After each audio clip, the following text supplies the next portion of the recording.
Hi friends, welcome back to பசீம் ருசீம். இன்றைக்கி பசீம் ருசீமில் பன்னீர் கிரேவி ரெஸ்டாரண்ட் ஸ்டைலில் எப்படி செய்கிறது அப்படின்னு பார்க்க போகிறோம்.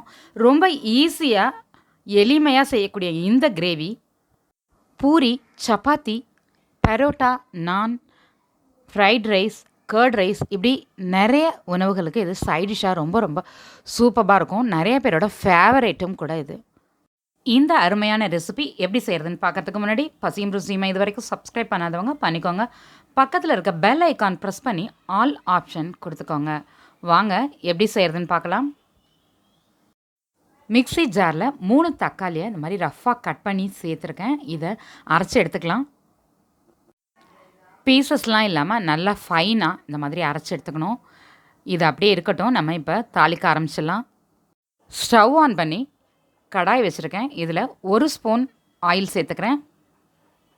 ஆயில் ஹீட்டான பிறகு ஒரு ஆஃப் பிரிஞ்சி இலை, பட்டை 4 பீஸ், 2 கிராம்பு எல்லாம் சேர்த்து ஃப்ரை பண்ணிக்கணும். இது கூட 1 சிகப்பு மிளகாய், 2 ஆனியன் நல்லா ஃபைனாக சாப் பண்ணியிருக்கணும். ரொம்ப இம்பார்ட்டன்ட் இந்த ரெசிபிக்கு ஃபைனாக சாப் பண்ணுறது. சேர்த்து நல்லா கோல்டன் கலர் ஆற வரைக்கும் ஃப்ரை பண்ணிக்கணும். இது கூட இஞ்சி பூண்டு பேஸ்ட் 1 ஸ்பூன் சேர்த்து லைட்டாக வதக்கி விட்டுக்கணும். இது கூட 1/2 ஸ்பூன் மிளகாய்த்தூள், 1/2 ஸ்பூன் கரம் மசாலா, 2 பிஞ்ச் மிளகுத்தூள், 1/2 ஸ்பூன் தனியாத்தூள், உப்பு எல்லாம் சேர்த்து நல்லா வதக்கி விட்டுக்கணும். இது கூட நம்ம அரைச்சி வச்சுருக்க தக்காளி பியூரியை சேர்த்துக்கணும். தக்காளி இது மாதிரி அரைச்சி சேர்க்கறதுனால கிரேவியோட டெக்ஸ்சர் வந்து சூப்பராக கரெக்டாக ரெஸ்டாரண்ட்டில் இருக்க மாதிரியே வரும். ஸோ இதே மாதிரி பண்ணுங்கள் கண்டிப்பாக. மசாலா சேர்க்கும்போது மஞ்சத்தூள் சேர்க்க விட்டதுனால இப்போ ஒரு 1/2 ஸ்பூன் மஞ்சத்தூள் சேர்த்துக்கிறேன்.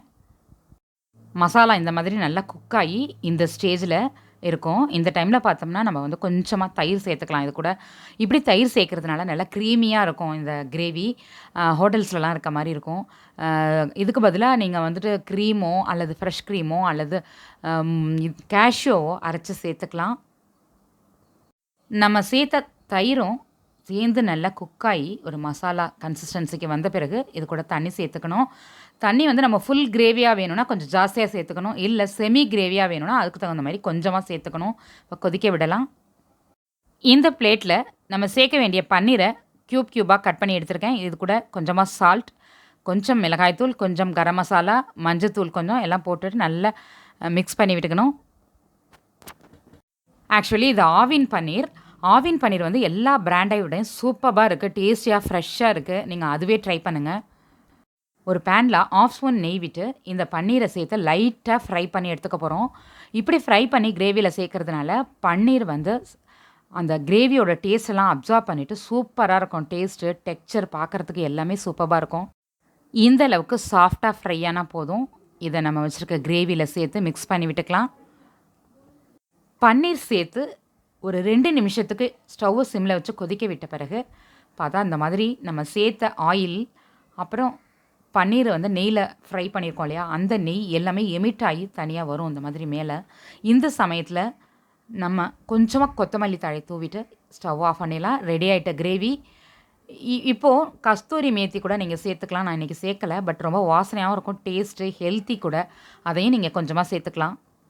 சூப்பரான பன்னீர் கிரேவி ரெடி. நீங்களும் கண்டிப்பாக ட்ரை பண்ணி பாருங்கள். நான் இன்றைக்கி செமி கிரேவியாக வச்சுருக்கேன். நீங்கள் எந்த ஸ்டேஜில் வேணாலும் வச்சுக்கலாம். ஃபுல் கிரேவியாக கூட வச்சுக்கலாம். சூப்பராக இருக்கும். இந்த ரெசிபி செய்யும்பொழுது கொஞ்சம் முன்னாடி போய் வீடியோவை ரீவைண்ட் பண்ணி பாருங்கள்.